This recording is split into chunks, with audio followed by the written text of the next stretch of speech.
This is in reference to a video that's called A Candid Conversation about the state of worship music today with at Ruslan KD. So that's the name of the video, the YouTube video. But with that being said, I want to say this. Now I know, understand why the choir could not relate to me with certain songs. Because the songs relate to my spirit. The songs relate to my walk with Christ. So they can't feel the song. They can't get into the song because they're not walking with Christ the way I am. So here's the thing. When you are a director and you pick the songs that God leads you to sing, then God will, if the choir is in the right place, they could not be saved. That's why it's important for the choir members to be saved. But if they not saved, they should have a wholeheartedly heart to do right, to try to do right, to serve God, to try to serve God, etc., in the best of their natural being, so that God can work through their spirits to sing. So, all my life I have been faithful. So now, I sing the song. They come in and come behind me. If their relationship with God was based on how they felt about Him being faithful to Him, not all about, oh, God gave me a job. Not all about, I passed the test. No, all about you doing stuff, you doing things for Christ, right? You, not Christ doing things for you. You doing things for Christ, and Christ rewards you openly. You living right. You living righteous. You loving right. You having a pure heart. And your rewards is bountiful. Bountiful. Your rewards is overwhelming. You see what I'm saying? Just like He promised in His word in reference to the tithe. He said, there will be windows. I will open up windows that you won't have room enough to receive. As long as you giving the money. It doesn't matter how much money you're giving. Yeah, you working, you give your 10%. But if you're not working, whatever you get, you giving to Him wholeheartedly. Then you're going to get that open window blessing. So now I understand, Lord. I understand. I get it now. They can't worship. They can't get into the service. They can't understand my praise because their relationship with God is on a lower level than mine. Because if their relationship was on the same level or higher, then they not looking at me like I'm crazy. That's why I'm able to go ahead and lead a service and sing songs that they may not want to hear, but the power of God coming. Bishop said that Friday. He said, get in here and sing. And he said something about, I'm not here to try to talk to the saints and try to get you right. You already right. I'm here to talk to the sinners. I said, whoa, you on my page. You on my page now. He said, we're going to be on one accord in one place. So far, that's one person that's on the same page as me. He's the first person besides myself that have said that. Have said that they not here to try to get the saint right. They not here to preach to the saint and to pound on the saint. They are here to preach to the sinner, to try to get the sinner saved, so that Christ can come, that God can reflect His love and glory by bringing souls daily into the church. just like he did with Paul. So every time it's time to sing, it's time for choir rehearsal. Now I understand why they don't want to sing, why they don't want to come to rehearsal. Because my connection with God, the songs that God gives me to sing, is not their style. They won't feel it, they won't understand it because they not there. And they could be Holy Ghost filled people, but they not there. They're not worshiping in spirit and in truth. So when we were singing that song, that Saturday, yeah, that Saturday, and Desiree got touched and started crying, that was reason for everybody that was there to see that that song was being led by the Spirit of God. Because that is all I'm after. Whatever song I sing, whatever testimony I testify, whatever word I preach, is all about touching the center man. So of course it couldn't go through Sunday because it already did what God wanted it to do. It wasn't meant to be sung that Sunday. It wasn't meant to touch nobody. It was meant to sound like it did. It was meant to go the way it did because the job was fulfilled already Saturday. Now, I don't know if anybody else got touched from the song, but God let me see and let others see that he touched Desiree to the point where she had to run. She said no. She ain't know how it was going to turn out. She ain't know whether it was going to mess up or not. But she was not taking that chance to come back to church and sing that song and God knock her out because she know what she felt. She ain't want, she could have been afraid, whatever the case, I don't know. But Lord, I get it now. I get it. So I'm just going to sing my song. Whatever song he put in my spirit to sing, I'm going to sing it. If I get to lead service again, I'll lead service. If I don't, I'll preach the word. That's it. See, the Lord has opened up the door that if I want to sing, I can sing. He has given me the opportunity to sing his praises for him, regardless if anybody want to sing it with me. I go up there and lead service, nobody don't want to sing. Everybody sitting down like something wrong with me. It's okay, Sharon. When you get up behind that throne up there, I give you the song, you go ahead and sing it. You go ahead and praise me. Because I'm going to use you because you have done sacrificed yourself for me. That's deep. Lord, I thank you for that revelation. Thank God for that. Because I was feeling some kind of way. Even with the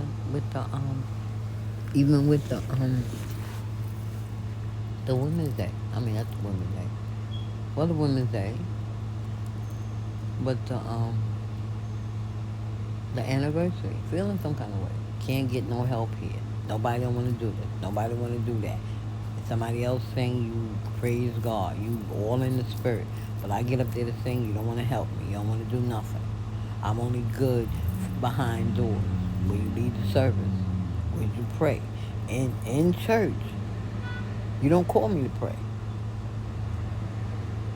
Never called to pray in church. No. Cheryl is always calling Deacon Taylor. Everybody's calling Deacon Taylor or calling her mother. But I didn't know that Bishop said that Deacon Taylor ain't got no business bringing the prayer all the time. That you got other people to pray. Why you don't call? You got the evangelist there. Why you don't? Why you don't call them to pray? You see what I'm saying? So I didn't know when he told me that. I just said to myself, I said, "Oh, okay. Bishop ain't playing."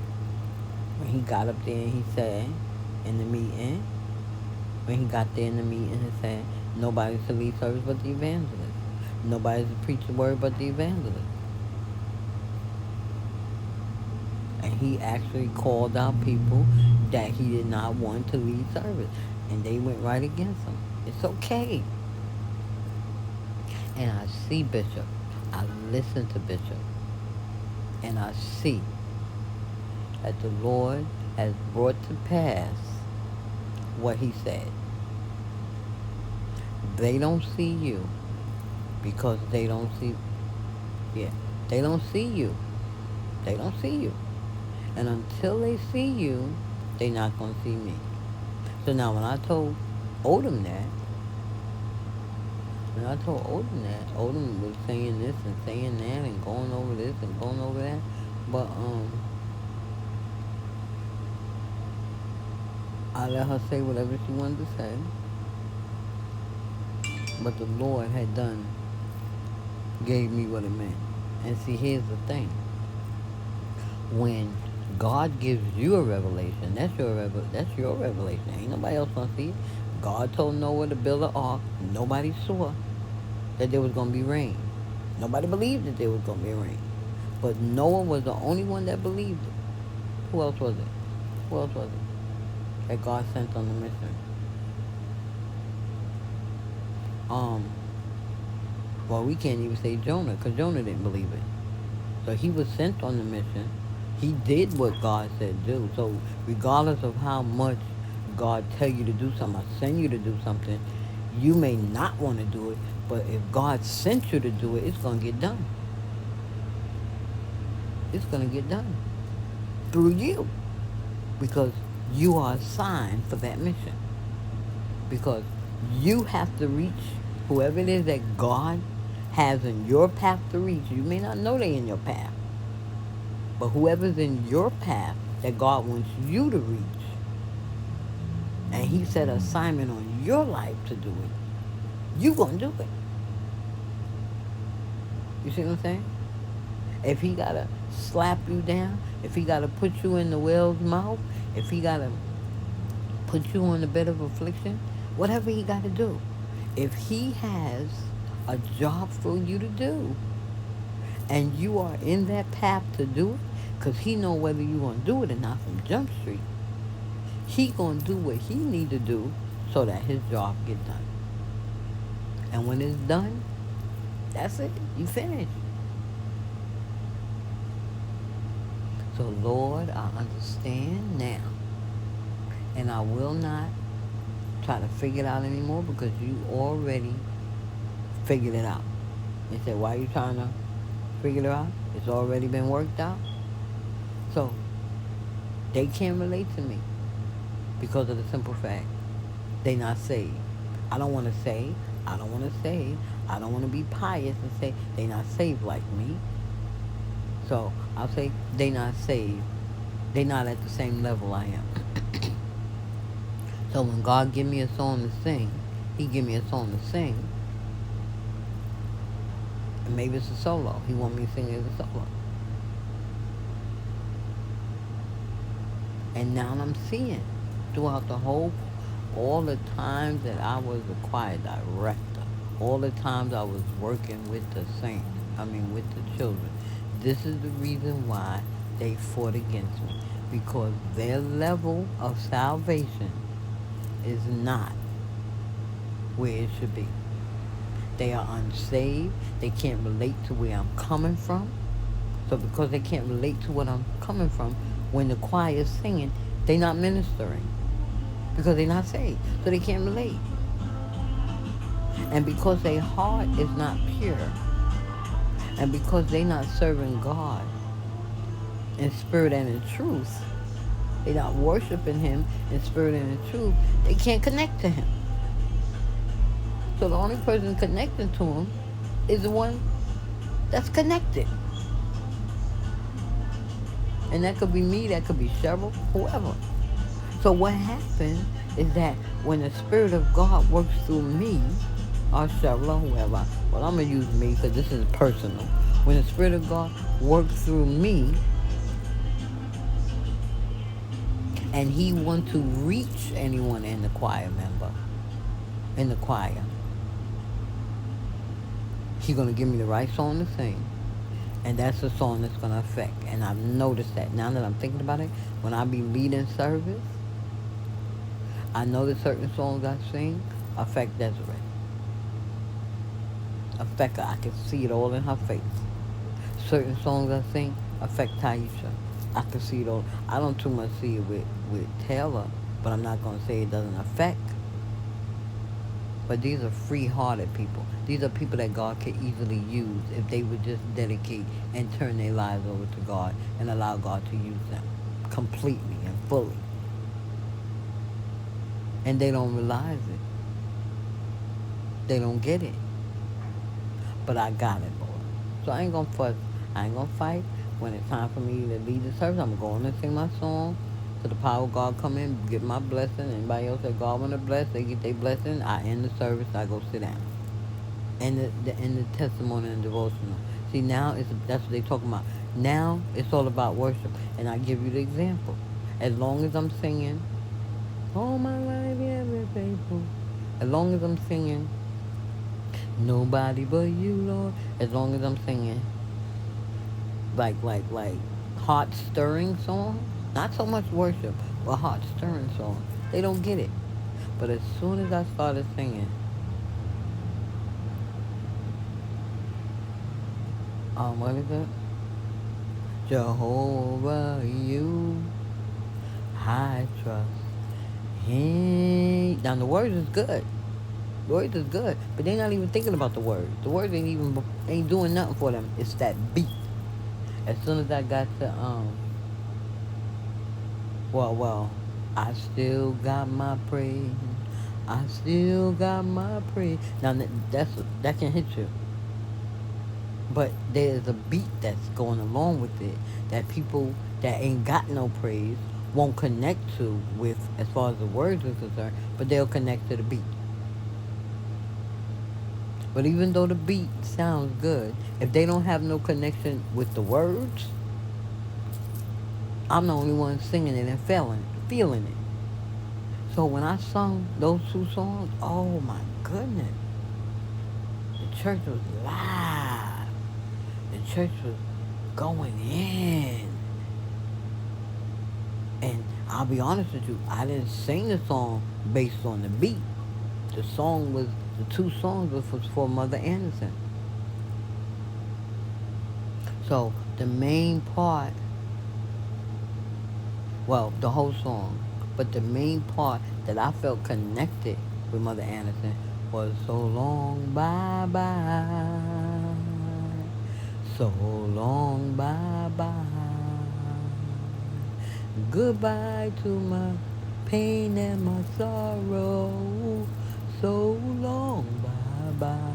Now, that's the main part of the song that I felt connected with Mother Anderson. But listening to the words in general, they could have still connect with her. Jehovah, you, I trust in you.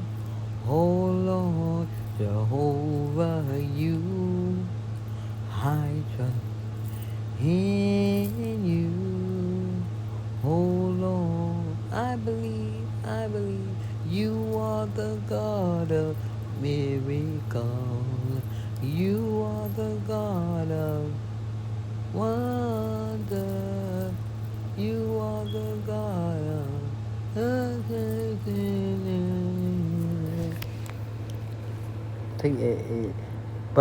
but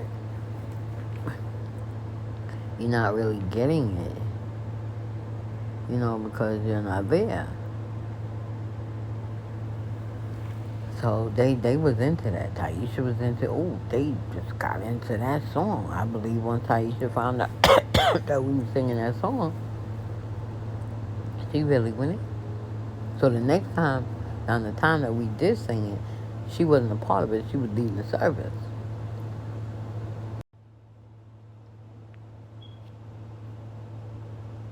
She was leading the service. She told me to call that time.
Yeah, I think they tell me when you're supposed to. I hope I wasn't supposed to do it.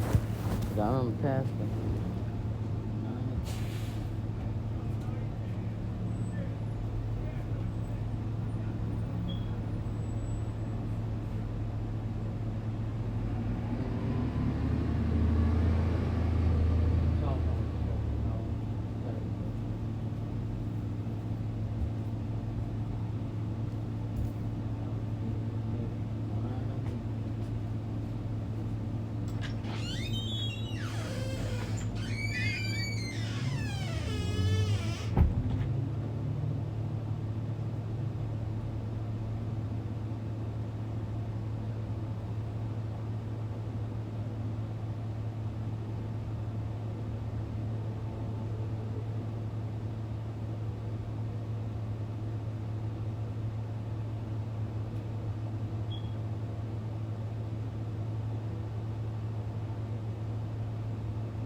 Huh? You got another order?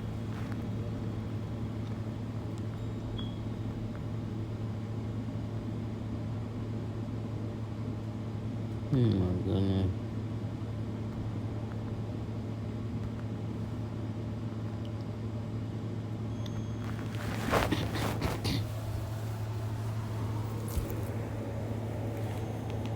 I'm actually trying to change and direct the trajectory of my life in a way that's honoring God. So the music becomes an overflow of that, in my opinion. I think it's just a soundtrack for my life. And so I think this really is the crux. Is I think we got to get away from just the genre. It's not just a genre of music. It's not just something that you classify at the Grammys, right? And it is a lifestyle, and then the music becomes the soundtrack for that lifestyle.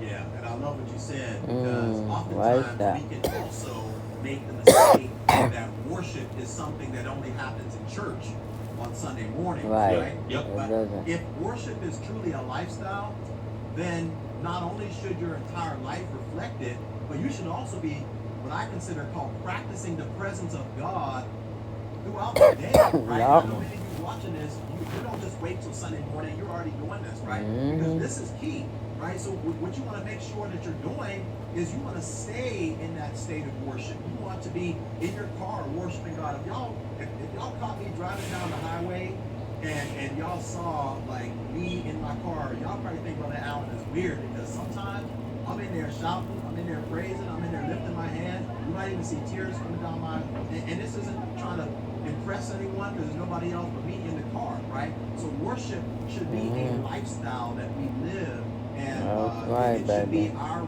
Matter of fact, I heard somebody say it this way: worship is when everything I am responds to everything God is. Oh, that's good. Man, think about that. When everything I am, my heart, my mind, my soul, my body, my efforts, my affection, my money, my finances, everything, my mind, when everything I am responds to everything who God is, He's just, He's faithful, He's kind, That's the same thing I was He's loving, saying. He's patient, He's long-suffering, He's omnipresent, He's sovereign, right? When everything we are responds and reacts to everything God is, that's worship. We should stay in that state. Yeah, that's good. Amen. Yeah. Awesome, guys. Well, let's take a look at this next one. Let's take a look at this next one, because this is one that I want to touch on here. And this question here is, what role should creativity play in songwriting? So if there's any of you out there and you are a songwriter, right? The question is, how can you, all right? So the question is, how can you be creative with your songwriting, whether you're a rapper, whether you're spoken word, whether you're a poet, whether you are actual songwriter?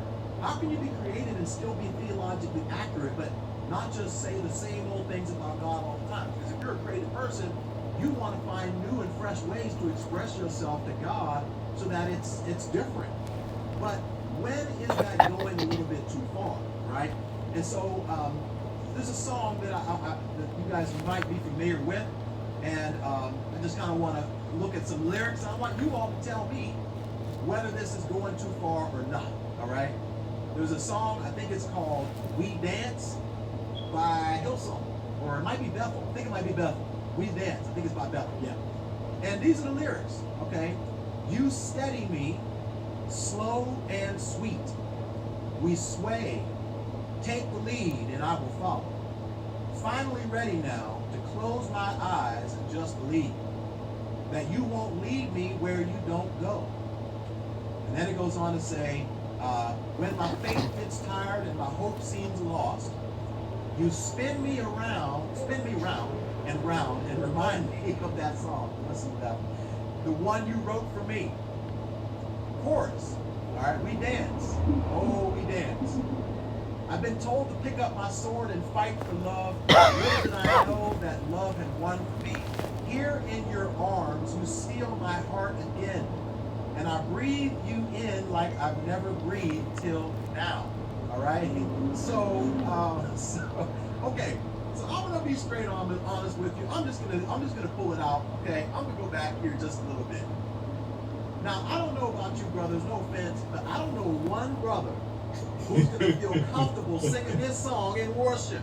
I don't know any brother out there who's straight, okay, who wants to be in worship service, visualizing slow dancing with Jesus Christ, right? Steady me slow and sweet. Oh, Jesus, we sway and take the lead, and I will follow. And I'm ready to close my eyes and let you lead me. And I want you to spin me round and round like we're on the dance floor, Jesus, right? And because it reminds me of that song that you wrote for me, Jesus. And here in your arms, you seal my heart again. Now, I understand where the songwriter is coming from. It's all figurative language to suggest that, you know what, I want to respond to the love. But I'm sorry, y'all. Stuff like this, in my mind, just takes it a little bit too far with creativity, because it leans into this idea of romanticism, right? Where when you can start to replace your boyfriend's name with Jesus, and it sounds like a secular song, right? Jesus, or Johnny, here in your arms. Johnny, you steal my heart again. And Johnny, I breathe you in like I've never. When it starts to happen like that, I just think creativity is going a little too far. But I'm going to pass it over to Russ. Yeah. Russ, I know you're a songwriter, so let me know your thoughts, and let me know if you want me to keep it up there. Well, you know, this is one of the things that I've struggled with, Alan, and I don't mean to get like super deep on this, but there is this emasculation that often happens in much of church culture. And if you're a masculine man, well, first of all, if you're a masculine man, you're not walking around telling everybody you're a masculine man, right? But if you're a masculine man and just a guy's guy, And then you step into a church environment, and the vast majority of the songs sound like these soft rock love songs to Jesus, as if Jesus is my boyfriend vibes. That can be a stumbling block for a lot of men, and I think this is, in my opinion, maybe why this is happening. And I don't know Okay, why, I but get what they you're say saying. that a lot of women tend to be bigger consumers in terms of church stuff, in terms of consumption, in terms of buying these albums, in terms of that sort of thing. So I don't know if there's some of that being played into it. I'm not sure what it is, but I've always wrestled with, first of all, like, why does all of quote-unquote worship music feel like the same genre? It all just feels like soft rock, right? Yeah, And this like emo soft rock sound. And then why is it so romanticized and weird and like sappy? I've always wrestled with this, and oddly enough, I think this is one of the reasons we've seen Maverick City explode as fast as they have, is because it's a flip on what it's like just safe enough, but it's also different enough where they're blending in some black gospel, they're blending in some hip hop, they're blending in some pop music to kind of repackage this stuff, and it's not as I don't know how else to say it. It's not as feminine. This is no diss to the ladies, but it's not as feminine. So as a man, it's very difficult for me to sing a song that sounds like a love song to Jesus, right? It just feels bizarre, and some people will go down a really bizarre, slippery slope with some of this, and they'll read Song of Songs as like an allegory, and it's like this romantic, and it's like whoa, like we have to slow your roll, because men are going to struggle with this sort of stuff. Men are going to struggle with singing these types of lyrics on a Sunday morning. And if we're complementarianism, and again, I'm not trying to go super deep, but if we believe men is the head, and we believe Ephesians chapter 5, this is going to get into a really murky place with turning men away from wanting to participate in corporate worship. And so this has always been a struggle of mine, Alan. And as far back as I can remember is walking in, and it's like, man, this feels like a soft rock concert. The worship leader feels like a rock star. It doesn't feel very reverent, and it's confusing. And so I think addressing this sort of stuff is healthy. It's not to dunk on these people, and we should be creative. Right. God, we serve a creative God. We created everything, created the universe. So we should be creative. However, at what expense? At the expense of, like, swap out a couple of these lyrics and it turns into a regular love song, right? I mean, this is what happens. Like, this is a wedding song. This is a song that someone can walk down the altar at their wedding. I don't know if worship that's sang in a corporate setting as the local ecclesia church is supposed to be that way. Yeah, and I'm with you. I mean, when you start looking at lyrics where it talks about dancing with Jesus and everything, you also have to ask the question, how biblical is it, right? I mean, is it really biblical? I mean, like, is there anything in the Bible where Jesus is dancing with someone or anything like that? Like, is that, so yes, be creative, right? But for instance, when I think about creativity, I think about like people like Chris Tomlin, who have written some amazing lyrics and some amazing songs. There's some amazing songwriters out there who are very, very creative and descriptive in how they express themselves towards God, or how they describe God, right? Awestruck my knees, as we humbly proclaim, this you are amazing, God. Like Chris Tomlin has some songs like Indescribable, whatever. Like there's ways to be very creative without going into the romanticism, which leads me into this next thing that I really want us to talk about here to kind of keep this thing rolling. And that is, guys, the difference between emotionalism and true worship. So that's what I want to camp out on here a little bit as we kind of move this thing along, is you're in church and it's high. I mean, it's super high and it's really, really authentic. How do you start to distinguish between, is this church or worship leader